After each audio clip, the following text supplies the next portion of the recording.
जी हाँ श्रोताओं, एक बार फिर आप सभी का हार्दिक स्वागत है हमारे इस विशेष कार्यक्रम पर माइग्रेशन का सफर और सुमन दुआ के साथ नेशन वाइड माइग्रेशन और एजुकेशन से। तो एक बार फिर सुमन, आपका हार्दिक स्वागत है इस कार्यक्रम पर। नमस्ते उमेश जी, नमस्ते ऑस्ट्रेलियन इंडियन रेडियो के सारे लिसनर्स को। सुमन साहब, सबसे पहले तो मैं आपको बहुत बहुत बधाई। आपका जो ये माइग्रेंट अचीवर्स अवार्ड्स नाइट हुआ, आपका बहुत ही अच्छा गया और बहुत सारे फीडबैक आ रहे हैं सभी के साथ में, सेनेटर से और हमारे जो काउंसलर थे सभी का, तो उसके लिए बहुत बहुत बधाई है। जी उमेश जी, आपका भी बहुत धन्यवाद। आपने अपना कीमती समय निकाल के जो because you were part of the jury as well, तो आपको पता है कि like we got lot of applications and it was like hard work to actually choose the awardees, क्योंकि सारी नॉमिनेशन एप्लीकेशंस इतनी बढ़िया थी and I think everybody deserves an award, but of course we had to shortlist the applicants and give the award to the best applications that we got. So thank you to you as well, and thank you to everybody who could attend the event and who participated in the event. So we will have this is like an annual event, so we will have it again and we will post out some more information about it for the next year. Definitely. मैंने कहा बहुत ही अच्छा था, और जितना भी feedback हमारे पास अभी तक आए सभी बहुत ही अच्छा था। और जैसे कि उस दिन उस रात्रि को सेनेटर ने कहा था कि जब भी होगा his full support is there, तो ऐसे बहुत ही अच्छा लग रहा था देख के। तो चलते हैं कार्यक्रम को आगे लेकर चलते हुए। श्रोताओं, सबसे पहले तो आप सभी से क्षमा चाहते हैं कि थोड़ा सा टेक्निकल डिफिकल्टीज के कारण हमारा आज का जो लाइव सेगमेंट है कुछ देर में शुरू हुआ है, लेकिन खैर हम आ गए। और आपके पास अगर कोई भी सवाल है तो आप जरूर से कमेंट का सेक्शन जो है वहां से अपना सवाल डाल सकते हैं और उसका जवाब हम यहाँ से जरूर देंगे। और चलते हैं कार्यक्रम को आगे लेकर।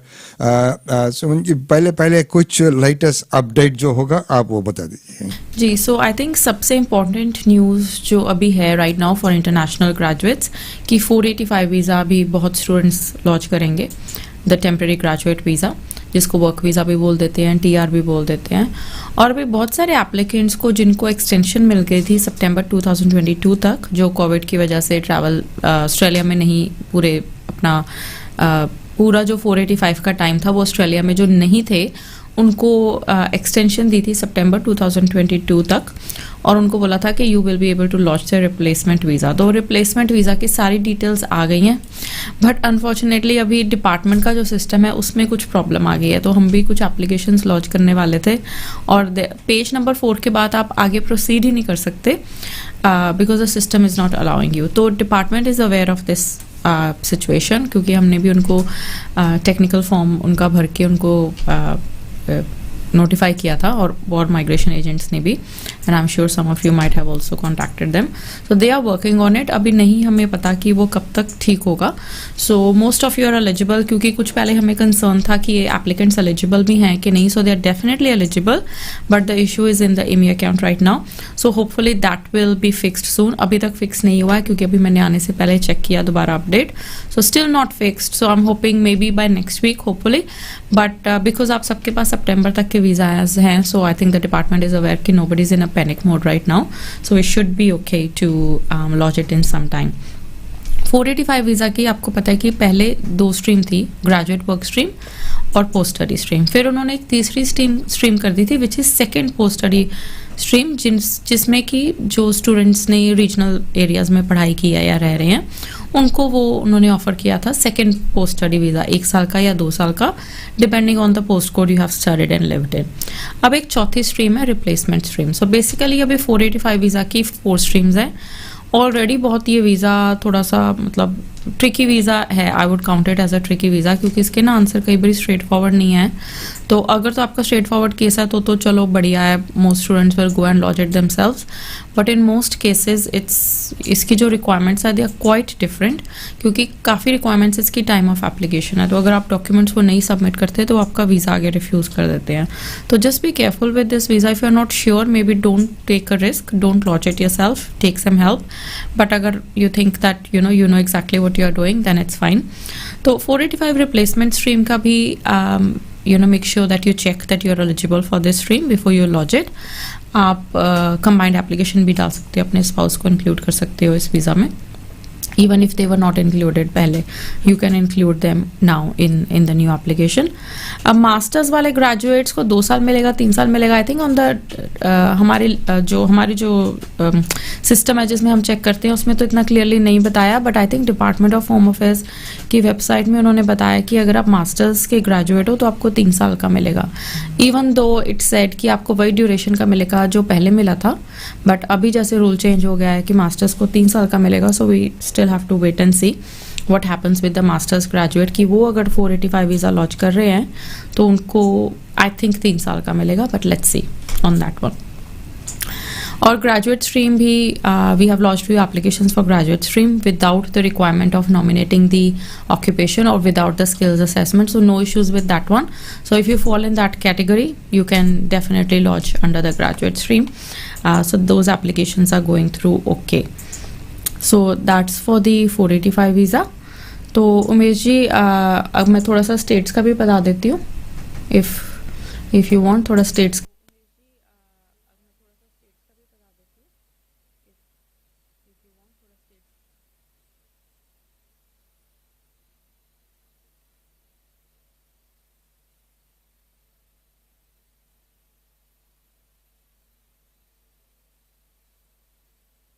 जी, सो बहुत सारे अभी एप्लीकेंट्स मुझे पता है, स्पेशली जिनकी पढ़ाई ख़त्म हो गई है या जिनका लास्ट ईयर कुछ नहीं हुआ, एवरीबडी इज़ वेटिंग कि अब स्टेट्स का उनको सारे स्टेट्स का पता चल जाए, because you may want to decide कि आप कौन से स्टेट में मूव हो रहे हो या आपके खुद के स्टेट में ऑक्यूपेशन है कि नहीं है. Do you have to pack the bags and go somewhere else, where do you have to look for jobs. So अभी बहुत सारे कंसर्न्स हैं, बट अनफॉर्चुनेटली अभी आप कोई डिसीजन ले नहीं सकते जब तक सारे स्टेट्स आपको अपना क्राइटेरिया नहीं बता देते. अभी तक सिर्फ वेस्टर्न ऑस्ट्रेलिया ही है, and I think ACT also they have updated the occupation list. So western Australia ने अपना क्राइटेरिया थोड़ा सा चेंज किया है. आई थिंक लास्ट प्रोग्राम में I explain about the western Australia criteria, और यूट्यूब पे भी हमने एक वीडियो बनाया है उसके क्राइटेरिया एक्सप्लेन करने के लिए. तो if you are interested in Western Australia तो आप वो देख लो वीडियो. ऑक्यूपेशन लिस्ट भी आ गई है, तो यू ऑलरेडी नो. अभी वो देख के सारा क्राइटेरिया ऑक्यूपेशन लिस्ट देख के you know that is Western Australia for you और not. So that's something you may want to check. You may also want to check the ACT critical occupation list. अब पहले क्या होता था, last year उनकी occupation list हर 3 महीने बाद चेंज हो जाती थी, तो थोड़ा सा ना इतना सर्टेन नहीं लगता था वहाँ पे हम किसी को भेजें when there are better states. और वहाँ पे हाई पॉइंट्स तो डेफिनेटली आपको चाहिए ही हैं, because you need to score high points in matrix also. तो ACT ने अब बोला है कि अब ऑक्यूपेशन लिस्ट वो साल में एक बार ही चेंज करेंगे. इट्स लाइक एनुअल, तो ये पूरे साल की है, which is actually a good thing. But you still have to try and get higher matrix को उनका इन्विटेशन के लिए. उनकी जो स्मॉल बिजनेस ओनर स्ट्रीम है, do consider it, specially if you are someone who does not have 100,000 to invest, क्योंकि Queensland में तो आपको 100,000 चाहिए.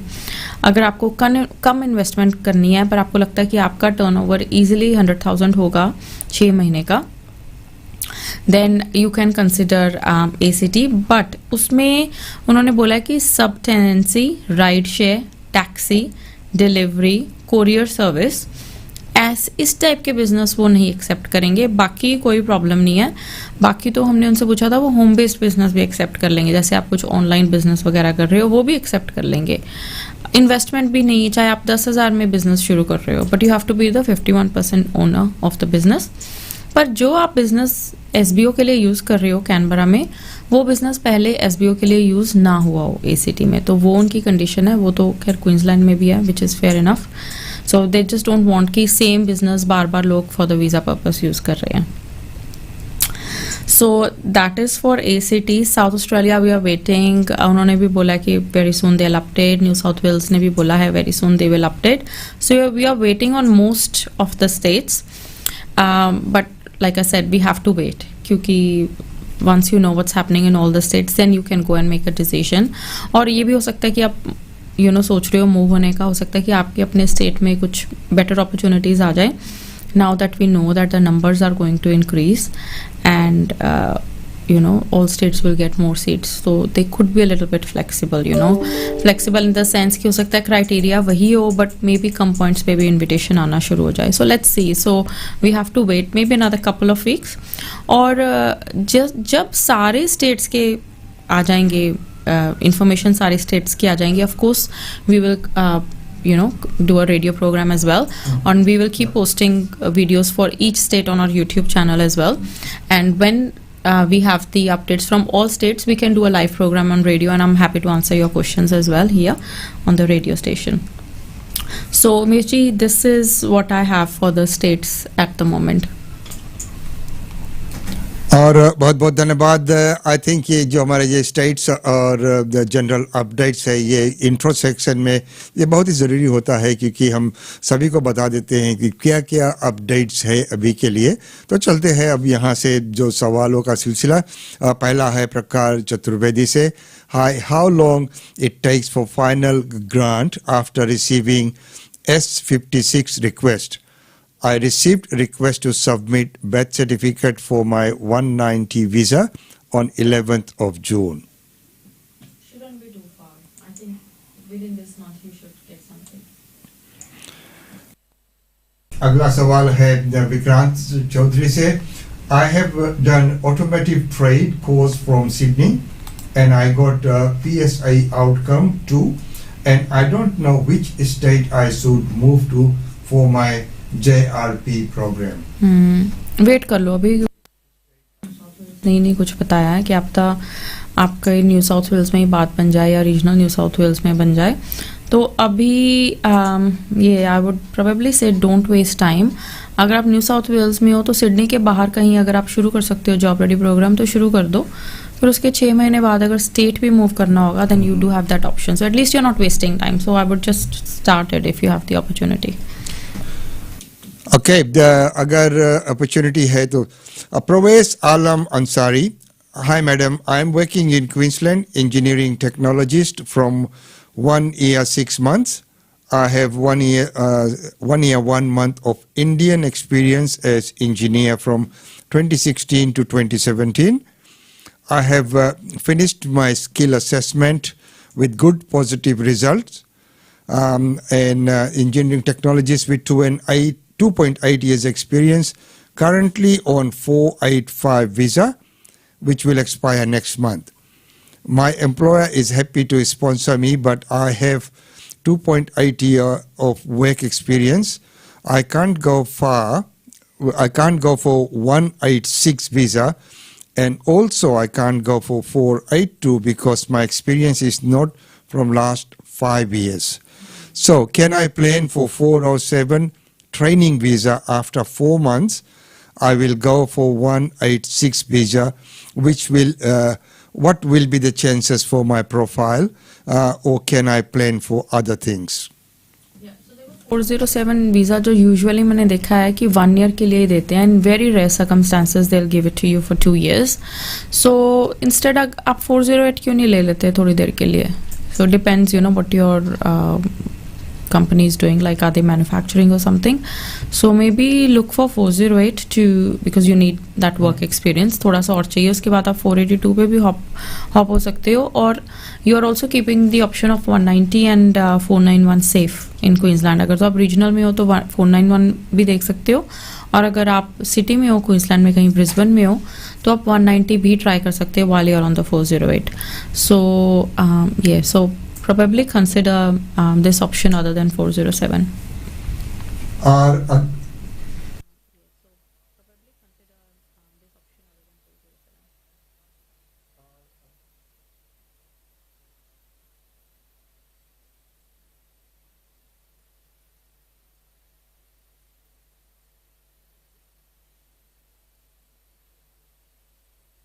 उमेजिन की ऑक्यूपेशन क्या बताई है आपने? शेफ. ओके. देखो 190 तो मुश्किल हो सकता है, बट लेट्स सी क्वींसलैंड के पास कितनी सीट्स आती हैं. अगर तो इनको जनरसली सीट्स मिलती हैं तो there is a possibility. But आप रीजनल क्वींसलैंड में हो, 491 की ऑप्शन तो आपके पास है ही है, पॉइंट्स भी आपके ठीक है. बट एनी क्वेश्चंस रिगार्डिंग कि कौन से स्टेट में मूव होना है वो तो मैं आपको आज बता ही नहीं सकती, बिकॉज अभी हमारे पास ऑक्यूपेशन लिस्ट ही नहीं आई, कोई क्राइटेरिया ही नहीं आया किसी स्टेट का, so we don't know until we have that. So based on last year कि साउथ ऑस्ट्रेलिया में भी शेफ का बहुत कंपटीशन था, तो मे बी साउथ ऑस्ट्रेलिया भी बढ़िया नहीं था लास्ट ईयर, तो western Australia was actually better than South Australia last year. So probably wait couple of weeks. तो अभी तो आपका 2 महीने रह गए, अभी ये तो फिनिश करो ही आप यहाँ पे. और अगला सवाल है अजमारा अली से. Can I change the state after receiving 491 visa and received 491 visa from Queensland but want to move to regional Victoria? देखो 491 वीज़ा वो देने से पहले वो आपसे पूछते हैं कि you have to commit to. Queensland वाले तो 3 साल की कमिटमेंट मांगते हैं, कुछ स्टेट्स 2 साल की मांगते हैं. For Queensland for 491 3 years commitment है. As a courtesy, I would talk to Migration Queensland and let them know what your situation is, why you're wanting to move, maybe because you have better employment opportunities or whatever. But आपके visa grant letter पे तो ऐसे कोई वैसे condition है नहीं है कि आपको वहीं उसी स्टेट में रहना है जिस स्टेट ने आपको नॉमिनेट किया है. But I always recommend my client to talk to the state before you plan to move. बहुत ही अच्छा जो सलाह है. और अगला सवाल है आरिब तिमरिजी से. Hi Suman, I have civil engineering skills assessment and I started doing PY. However, I am working as a civil engineer technician and have PTE, CCL done. My question is, can I claim PY points if I put forward an EOI as a civil technician? Any clarification will be helpful. Very interesting actually.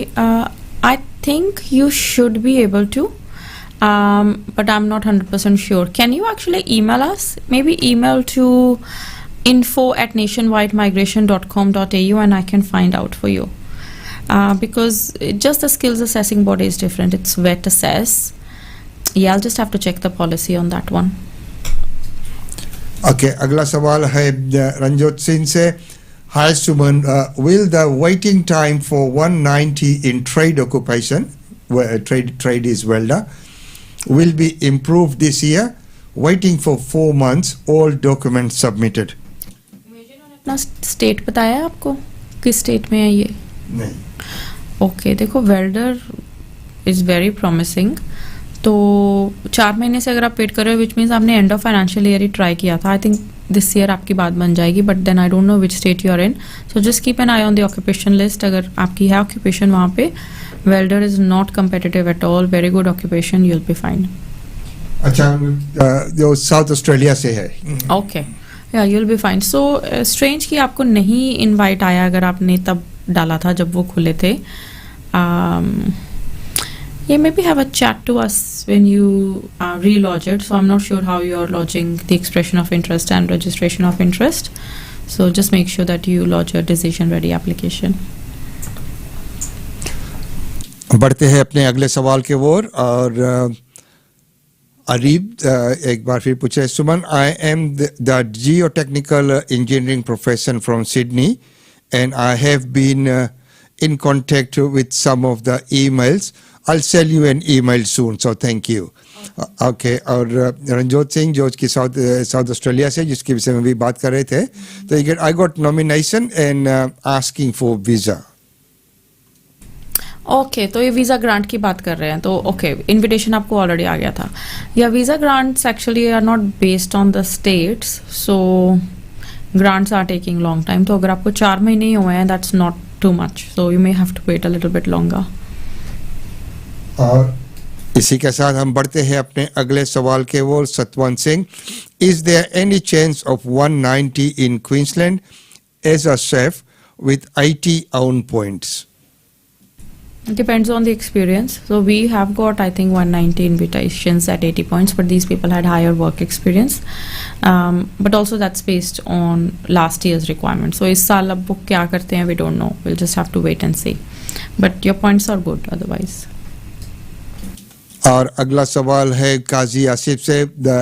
Hi Suman, I've just lodged my 485 visa along with my spouse and she is in overseas. My first question is, how long nowadays it takes to grant the 485 visa And my second question is, I got a job offer from New South Wales Regional and the Queensland Regional as well. So, which state would be best for 491 from an accounting background? ये accounting का देखना पड़ेगा कि occupation आपकी कहाँ खुलती है. Of course it has to be regional, it can't be city anywhere, it has to be some regional state. और regarding the 485 visa, it's taking very long, 7 to 9 months. So for the processing of the 485. और इसी के साथ हम कार्यक्रम पर आगे बढ़ते हैं. श्रोताओं, हमारे पास कुछ समय है. अगर आपके पास कोई भी सवाल है तो आप हमारे जो कमेंट्स का सेक्शन है वहां पर डालिए. इससे अच्छा मौका कहाँ मिलेगा आपको? आपका जो सवाल है उसका जवाब यहाँ से आपको मुफ्त में मिल रहा है. अच्छा, अगले सवाल की ओर हम बढ़ते हैं और अगला सवाल है एमी से. Hello Suman ji, my husband has lost an EOI on ICT for 491 for the new financial year with 80 points as an offshore engineering technologist. With camera metrics 50 points, any chances to receive a nomination from ICT? Also, any chances to receive any nomination in, say, South Australia or Queensland?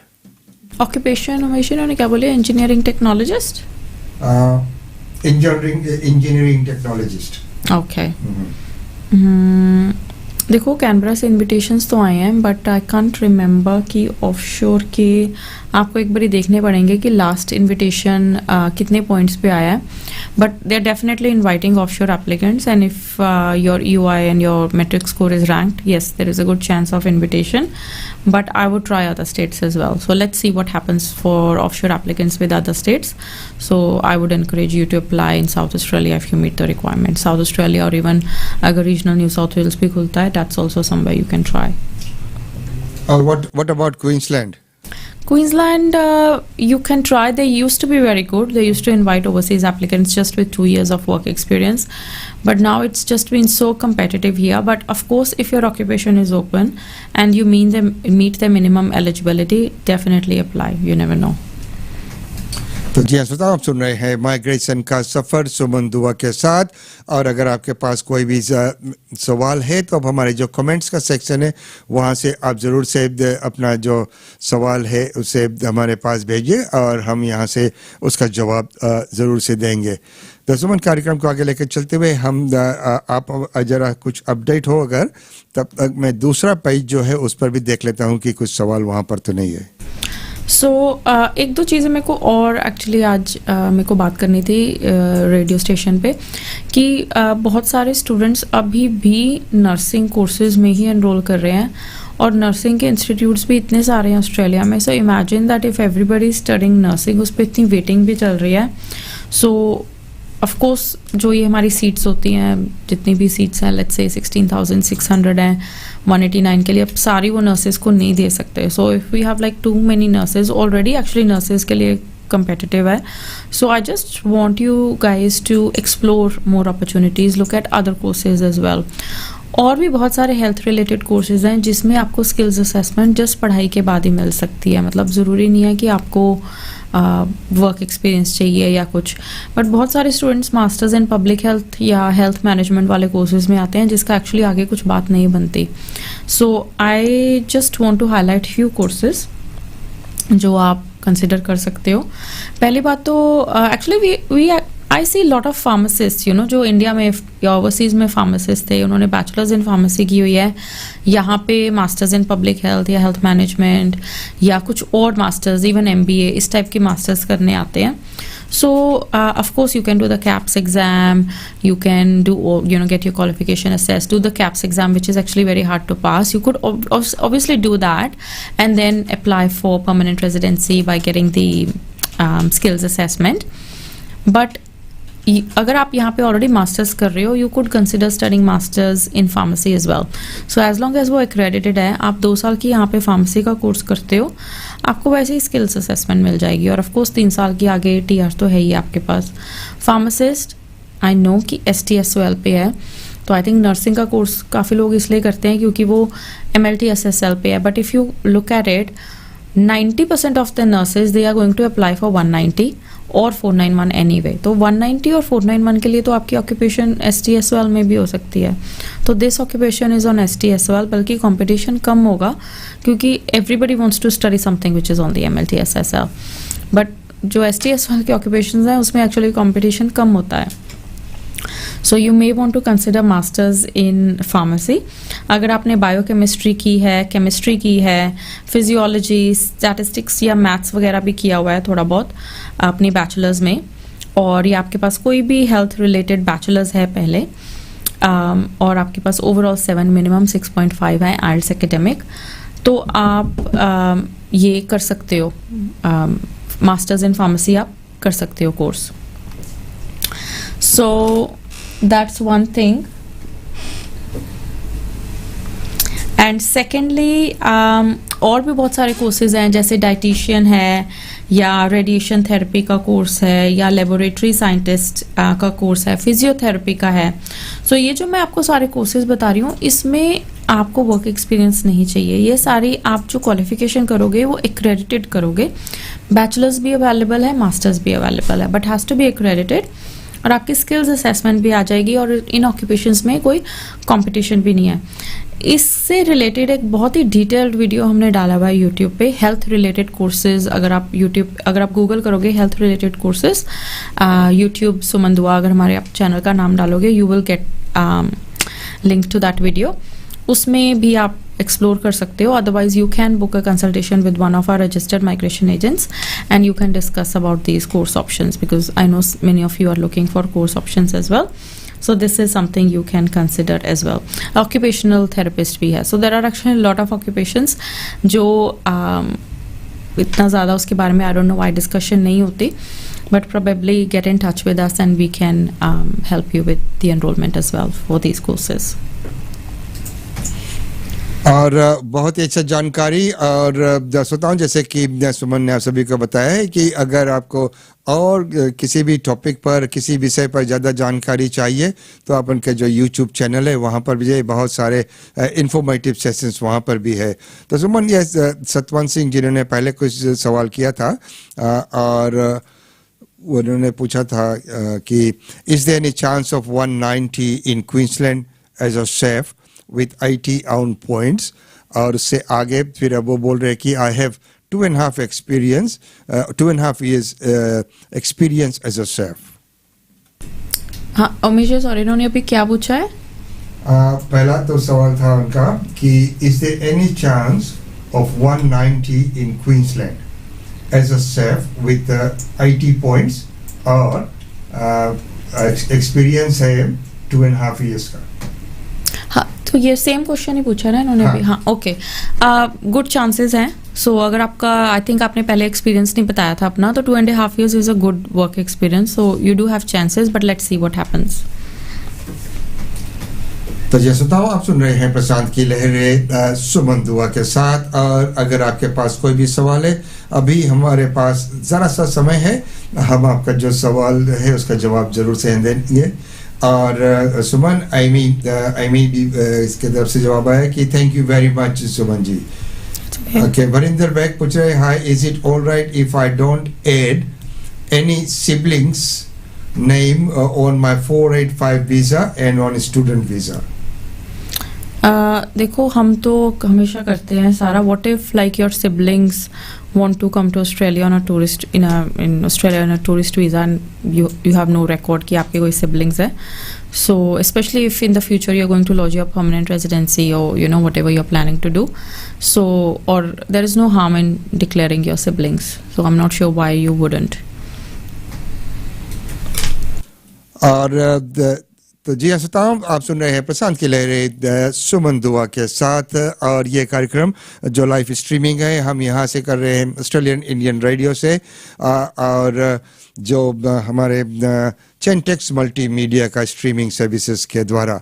और चलते चलते आखिरी comment है आईमी से एक बार फिर, would 80 points be enough for 491 visa to an offshore engineering technologist planning to give another try on PTE? Any idea on coming up state openings? Sure applicant आपके points as high as possible चाहिए because you are actually competing with the applicants from all over the world. जो onshore applicants हैं वो एक तो सिर्फ Australia के लोगों के साथ कम्पीट कर रहे होते हैं and sometimes they are only competing with the applicants from their own state only. So उनका कई बार ये चल जाता है विद कम points. But if you are offshore applicants trying for Australia and because it's so competitive you have to aim for the highest points.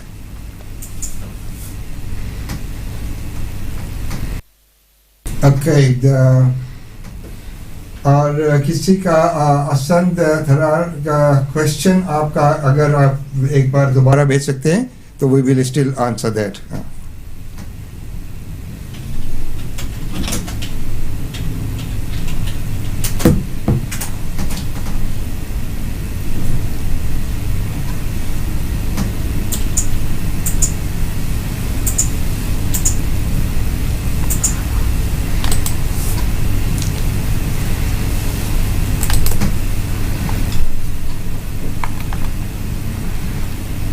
मुझे फिर इन द मीन टाइम मैं एक और अपडेट दे देती हूँ 189 की.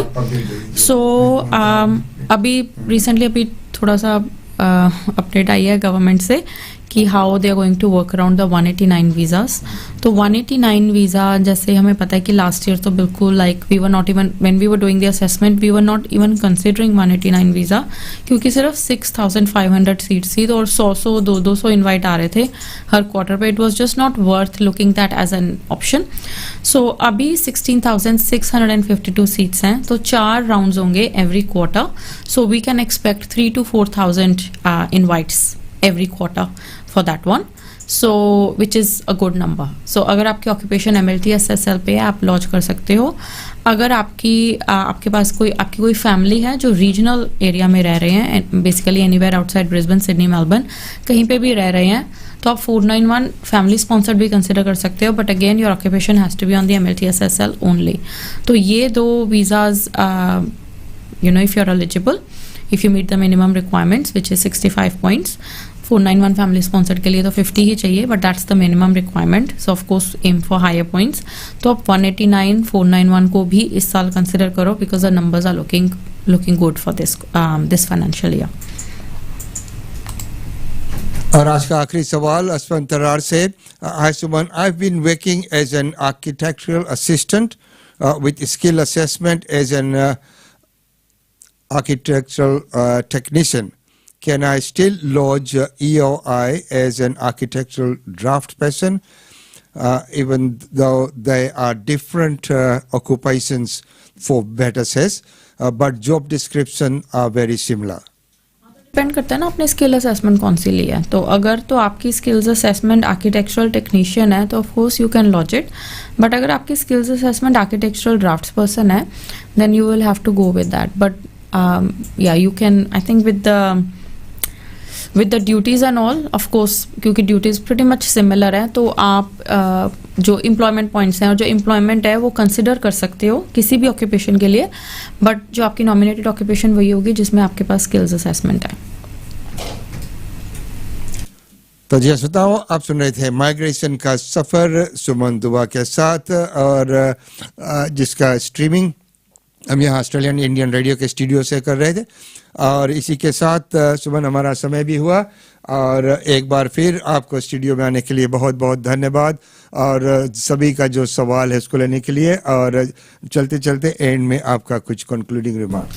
जी सो अभी राइट नाउ हम कुछ फ्री कंसल्टेशंस अवेलेबल हैं हमारे पास. अगर आपको 485 वीज़ा स्टूडेंट वीज़ा एक्सटेंशंस और अगर प्रोफेशनल ईयर प्रोग्राम और एनी कोर्स एडमिशन के बारे में अगर आपको एडवाइस लेना है from a registered migration agent तो आप हमारे साथ बुक कर सकते हो. So we have got 15 minutes free consultations. तो आप you can talk to them and explain your situation and we'll be able to provide you the right advice based on your situation. But yeah, of course if it's like a proper, if you want to talk about your PR consultation then those consultations are paid because they talk because we have it's like a longer consultation, it's a deep conversation.